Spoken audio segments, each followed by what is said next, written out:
सध्या देशात साखरेचे दर वाढलेले आहेत. म्हणजे ₹60च्या आसपास दर आहेत आणि ₹90 पर्यंत जाण्याची शक्यता आहे. आणि देशात साखरेचा तुटवडा निर्माण झालेला आहे. काही वर्षापूर्वी गडकरी म्हणालेले, की आपल्याकडे एवढं साखर उत्पादन होते, की आपल्याला आता समुद्रात, अरबी समुद्रात ते टाकून द्यावं लागेल साखर.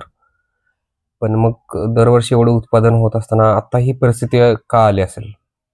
बरं, ह्याच्यात एक अ, अजून एक गोष्ट आहे, की हे वाढलेले दर आहेत ना, ते शेतकऱ्यांना काहीच फायद्याचे नाहीत. कारण ऑलरेडी मागच्या वर्षीचं बिल अजून कारखान्यांनी काही दिलेलं नाही आहे.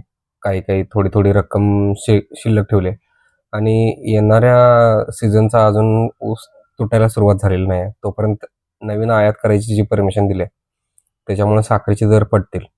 पण गावाकडं आधीच शेतमजूर कामासाठीचे दर वाढवून मागतात शेतकऱ्याकडून. कारण त्यांचं म्हणणं आहे, की साखरेचे दर वाढले, आता तुम्हाला ऊसाचे पैसे जास्त मिळतील. पण ॲक्चुअली शेतकऱ्याला किती फायदा होतोय हे बघावं लागेल.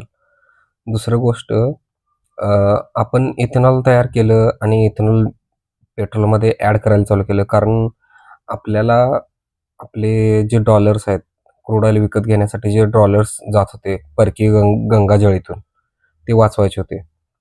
पण आत्ता आपण साखर इम्पोर्ट करायला परमिशन दिली आहे केंद्र सरकारनं.